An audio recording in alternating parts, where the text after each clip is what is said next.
going on, everybody? Welcome back to Talkin Sports with Jake. Hope we're all doing well. I know I've been kind of like in and out lately. I've had some shows I've had a guest on. Ashton or Justin. So we did kind of specific shows. I got my other podcast, The Firing Squad. Been trying to get off the ground. And then you didn't see me. You didn't see me Friday. A combination of I was busy and then I actually had a little medical issue. I'm fine. It was just some food poisoning. All good now. So. Let's get right back in it. We got lots of cover today because I haven't done a really formal show like this in. It might have been like over a week at this point. I can't even remember. All right, so let's talk about some baseball playoffs. As we get the pennant for both leagues going on. National League, Phillies and Diamondbacks, Game 5. Phillies take it 6-1. Another great outing from Zach Wheeler. Bryce Harper, another big game. Kyle Schwarber joins him as well. So Game 6 is tonight. If the Phillies win, they advance to the World Series for the second year in a row. If not, then we will see a Game 7. Texas Rangers stayed alive last night in Game 6. They're taking the game 9-2 from the Houston Astros. Once again, they knock around from Valdez, a big grand slam for Adolis Garcia to seal that game in the 9th inning. So they force the Game 7, which will be tonight. I believe that is tonight, and it is. Pitching matchups for Game 6 for Philadelphia and Arizona, which is at 5:07 on TBS. Merrill Kelly goes for Arizona. He's been very good this year. Been solid in the playoffs. Phillies going with Aaron Nola, who's been phenomenal in the postseason. Texas and Houston. Game 7. Texas going with Max Scherzer. Very interesting call there. So Scherzer, obviously they got him from the Mets at the trade deadline. In late August, he had a shoulder injury that cost him the rest of the regular season and the first 2 rounds of the playoffs. We'll expect him to cost him the entire playoff, but was able to get himself healthy enough to be activated for the series. He started Game 3, did not pitch well, and now he gets Game 7. It's interesting to see what kind of leash he gets. If I was Bruce Bochy, I would only give him probably 4 innings, honestly. I would not take a chance. You've only given him a pretty good outing, the bullpen shouldn't be that taxed. And Houston on with Christian Javier, who's pitched well this postseason. So 2 big games on tonight for baseball. We got some managerial rumors roaming around. The San Francisco Giants, they interviewed Alyssa Nakin for their manager job. That's actually an historic interview. She's one of their assistant coaches. She's the first, I think, female to get a formal interview for an MLB manager job. She's one of their assistant bench coaches or something, and she was like the temporary first base coach or third base coach for part of one regular season game for them when their base coaches got thrown out of the game. That made history. They're also interviewing Bob Melvin, who San Diego did not fire, but they're giving him permission to interview in San Francisco. So San Diego, who it looked like we're keeping Melvin, which came as a bit of a surprise, at least to me, might not be keeping him because he's now interviewing for the job at San Francisco. Dodgers are bringing back Dave Roberts. I say on the show, I wouldn't bring him back. The more I think about it, I guess you give him one more shot because of how they did have some issues with their pitching. Julio Urias, who was, after a slow start was pitching really well, then he got in trouble off the field. They thought they were getting Walker Buehler back for the stretch run. They didn't. His Tommy John recovery took longer than expected. I mean, it's not on him for that Clayton Kershaw pitch as bad he did in Game 1.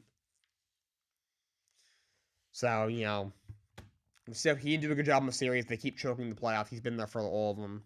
At some point, they got to make a move, but he will come back next year. Definitely his last chance, if you ask me. Cleveland is looking at the Seattle Mariners bullpen coach, Stephen Vogt, who's a long-time big leaguer. He was a catcher in the majors for a very long time. He retired a couple of years ago. Apparently, they're eyeing him for their managerial opening. Of course, Terry Francona announced his retirement from baseball after this season. And, of course, Kim Young stepped down as GM of the Marlins. Marlins are a complete joke. They wanted to hire President Baseball Operations over. I don't understand. She was a historic hire, and she was unhappy enough to step down from after being an historic hire. And the Boston Red Sox requested to interview her. she declined to interview for that position. A couple people did as well.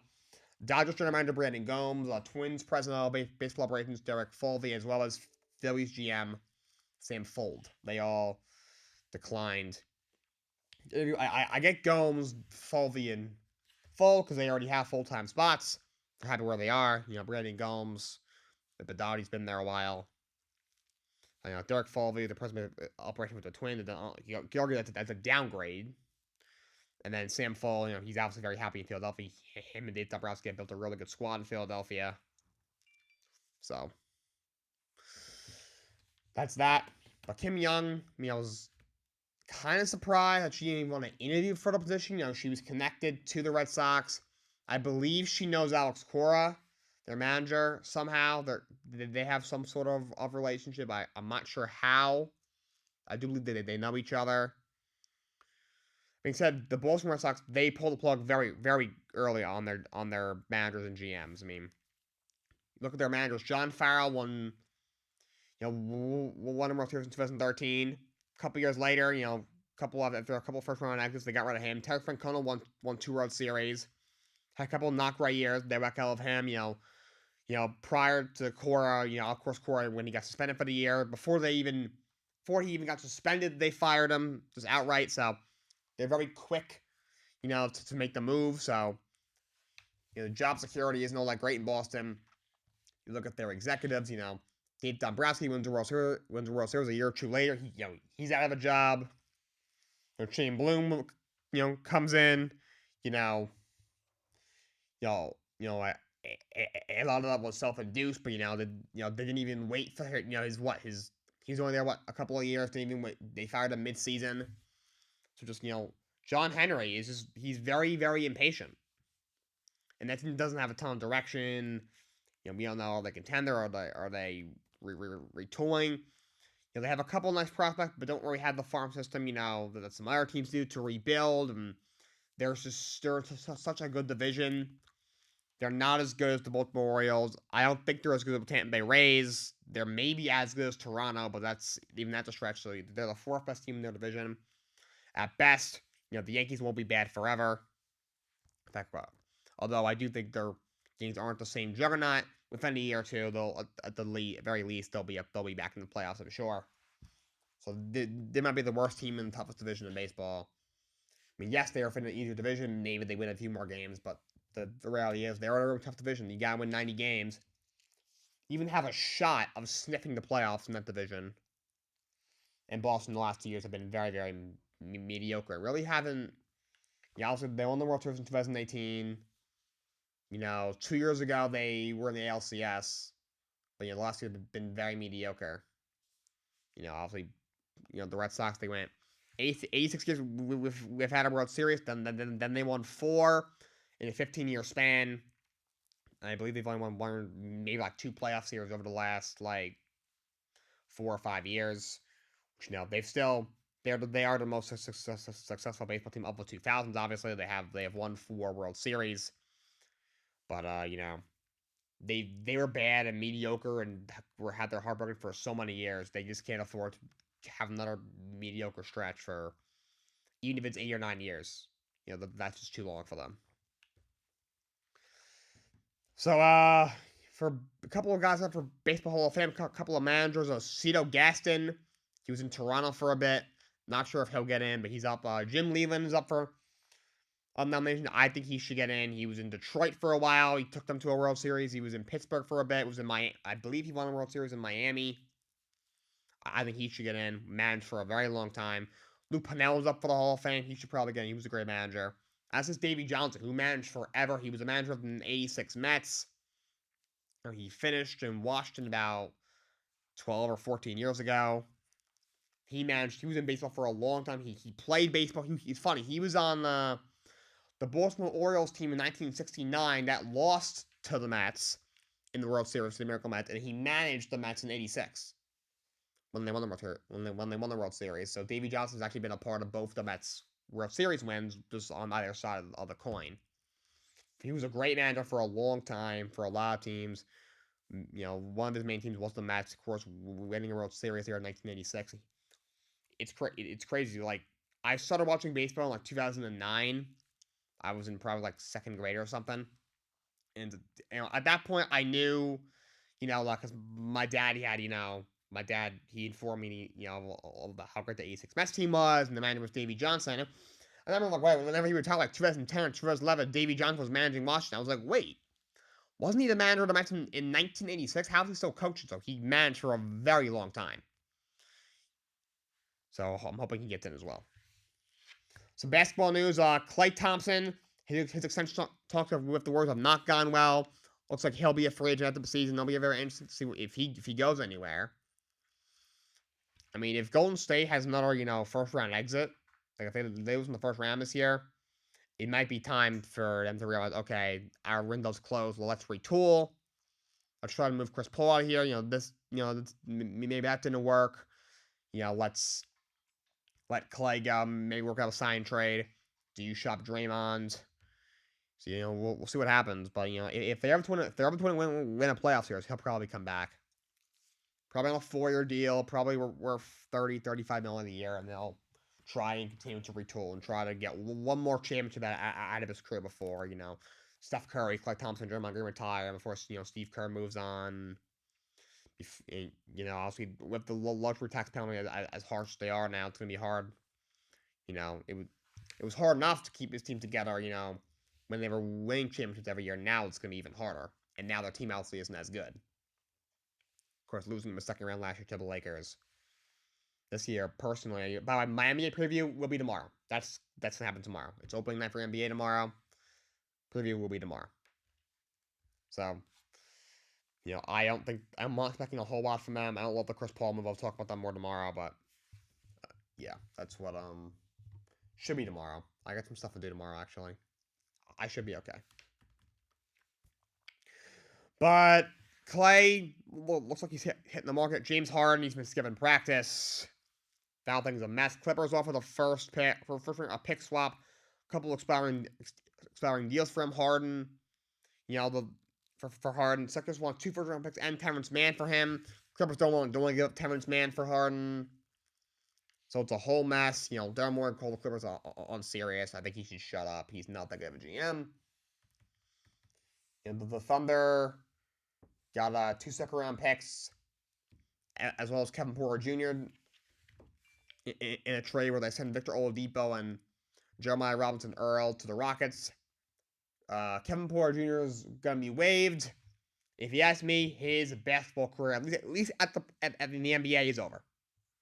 The dude is a nutcase. He was a nutcase coming out of college. He's been a nutcase in the NBA. He's done.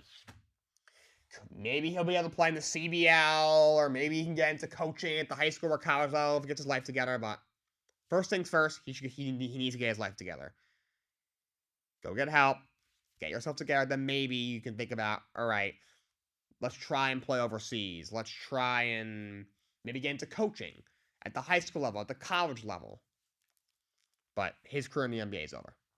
I'd be shocked if it was not. Steven Adams out for the year for the Grizzlies. That's a tough loss. He's their veteran leader, their starting center, underrated player. He's my favorite players in the NBA. Unfortunately, he's out for the year. He's having knee surgery. We had a couple of contract extensions. The Wizards extended Denny Avdija, 4 years, $55 million. Spurs extended Zach Collins, 2 for $35. The Nuggets extended Zeke Naji, who hasn't shown a whole lot, but was a first-round pick in 2020. He got 4 years, $32 million. Josh Green in Dallas just got an extension. I actually just got the alert just now. He got 3 years, $41 million. And for coaching rumors, not rumors, actually, no, we got a couple more. The Timberwolves extended Jamie McDaniels, their defensive ace, 5 years, $136 million. And the Magic extended Cole Anthony 3 years for $39 million. So some odd players getting their bags, but if you can get it, go ahead and take it. Denny Avdija hasn't done a whole lot so far, but he's talented coming out. Was a lottery pick only like 2 years ago, year or two ago. Zach Collins, they're starting him at center. Yeah, I don't think he's that good, to be honest, but maybe under Pop, maybe he can grow. Maybe being next to Wembanyama will help. I do like Jamie McDaniels. He's of $136 million. I don't know, but he is a phenomenal defender. I thought he was low under the radar in the Defensive Player of the Year conversation last year. Cole Anthony, overall hasn't done a whole lot, but very talented coming out. We knew he was a bit of a project. If he could ever, be a little more consistent when it comes to shooting the basketball, he has a chance to be really, really, really good. But he's under contract the next 3 years now. The Warriors waived Rudy Gay and Rodney McGruder as they continue to trim their roster. Speaking of from Warriors, Andre Iguodala has announced his retirement during 19 seasons. Been talking about him going to the Hall of Fame. Even Iguodala himself said he doesn't think he's a Hall of Famer, and kudos to him for saying that. I don't think he is. Played a long time, 19 years. He won 4 championships in Golden State. But he only made the All-Star team once. They used all defense, like second team once or twice. He won a couple of Olympic medals, but Hall very good, not a Hall of Famer. But great career and kudos to him. And by the way, he was just hired by ESPN as a studio analyst. A couple people did. Becky Hammond was just hired as a studio analyst for ESPN. Last time I checked, I believe she was still coaching in the WNBA. I'm not sure how that's going to work. They also hired Austin Rivers, former NBA player who recently retired. Also hired Scott Perry. I'm not too familiar with him. And Stephanie White. I'm not too familiar with her either. But ESPN bringing a new sort of studio analyst.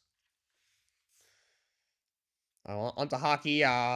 Kirby Dach is out for the year for the Canadiens. Torn ACL from our high pick in Chicago. Didn't work out. They sent him to Montreal in the offseason. Now he's out for the year. So hopefully gets well soon. And Connor McDavid's out 1 to 2 weeks with an upper body injury he suffered against Winnipeg. Right, college basketball is right around the corner. Here's the top 25 to start the season. Kansas is ranked first. Second is Duke. Third is Purdue. Fourth is Michigan State. Fifth is Marquette. Sixth is UConn, of course, coming off from the national championship. Houston's ranked 7th. Creighton's ranked 8th. Tennessee is 9th. FIU, who Cinderella run to the Final Four last year, is 10th. Gonzaga is 11th. Arizona is 12th. Miami is 13th. Of course, they had a long run as well this past year to the Final Four. 14th is Arkansas. 15th is Texas A&M. 16th is Kentucky. 17th is San Diego State. 18th is Texas. 19th is North Carolina. 20th is Baylor. USC is 21st. Of course, assuming he's healthy, Bronny James will play for them this year. 22nd is Villanova. 23rd is St. Mary's. 24th is Alabama. And 25th is Illinois. The college football top 25 heading into this week. Georgia remains the top team. The second-ranked team remains Michigan. Ohio State remains third. Florida remains 4th. 5th is Washington. 6th is Oklahoma. Texas is at 7. Oregon's at 8. Alabama's at 9. Penn State at 10. They slip a little bit as they're losing to Ohio State. Oregon State's at 11. Ole Miss is at 12. Utah at 13. Notre Dame at 14. LSU at 15. Missouri at 16, so they move up a bit. UNC plummets to 17 after a shocking loss to Virginia. Louisville at 18th. Air Force is ranked 19th. Did not think Air Force would be top 20 this year. Shout out to them. 20th is Duke. 21st is Tennessee. 22nd is Tulane. UCLA is at 23. USC plummets to 24th. And James Madison has entered the rankings at 25th. So that is the college football top 25. Let's actually talk about the games from this past week. Number 2 Michigan obliterates Michigan State 49-0. So off from a mile away. Michigan State is god-awful. Number 3 Ohio State beats number 7 Penn State 20-12 in a low-scoring game. Marvin Harrison Jr. huge game, 11 catches, 160 yards and a touchdown. Whoever gets him is getting a great player, generational talent. So Ohio State sneaks past Penn State. Number 4 Florida State beats Duke 38-20. Number 5 Washington beats Arizona State 15-7 in a low-scoring game. Number 6 Oklahoma beats UCF 31-29. Number 8 Texas beats Houston 31-24. Number 9 Oregon beats Washington State 38-24. Virginia shocks UNC 31-27. You had Alabama ranked 11th beat number 17 Tennessee 34-20. Alabama was very happy about that after Tennessee beat them last year and carried the goalposts down the street. Number 13 Ole Miss beats Auburn 28-21. Number 14, Utah sneaks past number 18, USC, 34-32. I'm getting more and more worried about Caleb Williams by the day. I'm not going to lie. Number 19, LSU obliterates Army, 62-0. They really had to beat the Army that bad? Like, come on. It was 38-0 at the half. At that point, you could just, like, run out the clock and kneel the rest of the clock. Come on. It's the Army. Number 22, Air Force beats Navy, 17-6. You had number 23, Tulane beats North Texas, 35-28. Minnesota beats number 24, Iowa, 12-10. They need to get rid of Kirk Ferentz's kid. Get him out of there. He is so bad. Please get him out of there. He's not going to average enough points to warrant a contract extension. Get out of him. Their offense is pitiful. Number 25, UCLA beats Stanford, 42-7. All right, let's do the NFL scores from this week. Of course, we got Monday Night Football tonight. 49ers against the Minnesota Vikings. Jaguars beat the New Orleans Saints, 31-24 on Thursday Night Football. You know, forced them off a really bad drop in the game. Drop a touchdown pass. Dark Horse didn't play great either. 3 for 301 yard, but touchdown and pick. Really didn't play well. Of course, he had like 133 into the stand, but they got mad his receiver for no reason. Yeah, he's really not that good. So Jacksonville picks up when they get to 5-2. Saints drop a 3-4. Bears over the Raiders, 30-12. Tyson Bagent, the undrafted Division II guy who looked awful in relief of Fields the week before, played pretty well. For 160 yards and 1 touchdown, no picks with the Raiders, but that's some progress. He's probably going to start this next Monday as well, because Justin Fields is not expected to play with a broken thumb. You know, big game from Delta Foreman. Raiders are so bad. They're 3-4. Bears get to 2-5. Browns beat the Colts 39-38 in a wild game, but they got help. The refs definitely helped them out. 2 really bad calls on the Colts defense. You had the illegal contact, but the Colts did be on Amari Cooper. I thought it was a horrible call. And then the DPI in the end zone, that ball was completely uncatchable. I don't understand. Of course, they put up the one, and then Kareem Hunt pushes it in. Browns end up winning the game. Yeah, that was not a good call. But Colts are at 3-4, Browns at 4-2. Patriots shocked the Bills, winning 29-25. Mac Jones actually played well for 272 and 2 touchdowns. Josh Allen, yeah, he had some struggles, had some turnover issues. He's got to watch those turnovers. Patriots get to 2-5. Bills at 4-3. The fact that the Jets are a half game out of first is kind of scary. Kind of crazy. Giants beat the Commanders 14-7. Taylor threw for 279 and 2 scores. He played really well. Darren Waller had a very nice game. Taylor should be a starter until further notice. I don't care if Daniel Jones is healthy or not. The Commanders are not good. They're at 3-4. Their offensive line is awful. Their defense is terrible outside of the D line. There's also the Giants. Jonathan Allen now is pissed off. They're a mess. Falcons over the Bucs 16-13. And then NFC South battle. Ravens obliterate the Lions 38-6. Ravens look really good. They're at 5-2. Lamar Jackson, huge game. For 357 and 3 touchdowns. He also ran one in. Big game for him. You know, Lions, tough loss. They're now at 5-2. So it should be the head-on favorite in that division. The Bears suck. Packers aren't good. Vikings aren't good, but just got obliterated by the Ravens. You know, they definitely, you know, they got some injuries in the net secondary. You know, they definitely missed David Montgomery, their top back. So Jameer Gibbs did play well. Ravens obliterate them. Steelers over the Rams, 24-17. You know, big game for Puka Nacua, 8 for 154. He is really good, but all for not. That Steelers defense comes up big. Their offense still sucks, but that defense is for real. Shout out to Mike Tomlin for having the team at 4-2. Yeah, the Seahawks over the Cardinals, 20-10. Nothing to really to see there. Cardinals are not good. Broncos over the Packers, 19-17. Russ threw for 194 on a touchdown. Jordan Love is not the guy. He's not it. He's not him. He's awful. He is not the dude. He is not good. He's not a good quarterback. 4 losses. They're 2-4. Their offense is awful. He's not the guy. Broncos are awful. Russ isn't good. Sean Payton's very overrated. But the Packers suck. Jordan Love sucks. Chiefs over Chargers, 31-17. Mahomes was for 424. 4 touchdowns, just the 1 pick. Kelsey, 12 for 179 and a touchdown. Taylor Swift was in attendance again. We showed about 19 million times. Chiefs go to 6-1. Chargers up to 20, dropped to 2-4. And then the Eagles beat the Dolphins 31-17 on Sunday Night Football. Hurts 279, 2 touchdowns in the pick. Big game for AJ Brown. And the Eagles just pick up Kevin Byard, the all-pro safety from the Titans. So after limiting Miami's offense to 1 touchdown, made the league's best offense, they get an all-pro safety for Terrell Edmonds and a 5th and a 6th round pick. So that was a good trade for both sides. Eagles get an upgrade in their safety, in their secondary. And now the Titans, who are out of the race, are going to get a safety who's still in his prime. They can evaluate and decide if they want to re-sign him after the year. And they get two extra draft picks.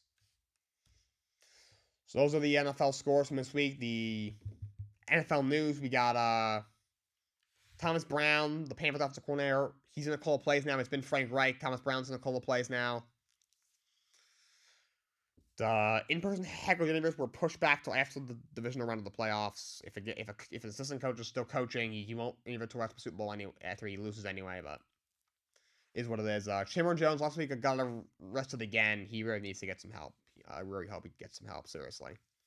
But Roger Goodell was extended through 2027. Don't understand why, but he was. You had some trade rumors. Devontae Adams not going to be traded. Apparently, Titans not expected to move Derrick Henry. Giants not expected to move Saquon Barkley. However, the Vikings are expected to move Daniel Hunter, their best pass rusher. Jets looking to move Dalvin Cook, their veteran running back. Don't have too much else for you guys. In the Olympics 2028, they added baseball, softball, cricket, lacrosse, and flag football. The NFL is encouraging their players to go. Right now, the only image I have in my head is Jamar Chase torching a Lithuanian school teacher for whatever reason. I think I should suit up. Why not? I'm gonna have a really serious supporting cast around me. I heard Micah Parsons is committed and he's trying to get a team around him, so that'll be interesting. We'll see what happens, but that'll be pretty funny. I'm in some combat sports news. Logan Paul beat Dylan Danis. Qualification. I don't even know who Dylan Danis is. He's some former UFC dude. He turned into a jiu-jitsu fighter. I don't know what the heck he was doing. And then Tommy Fury beat KSI barely with some controversy. KSI's not happy about it. He's appealing it. There's some score issues. Tommy Fury is such a bad fight. He barely beat a freaking YouTuber. And Sting said he will be retiring after AEW Revolutions, where he made his AEW debut. He did a whole promo. He said he retired in 2015 from WWE. Then he came out of retirement 5 years ago with AEW, but he's officially retiring at AEW Revolution. He's 64 years old. What an absolute legend. All right, that's all I got for you guys today. Until next time, so long, and have a great day.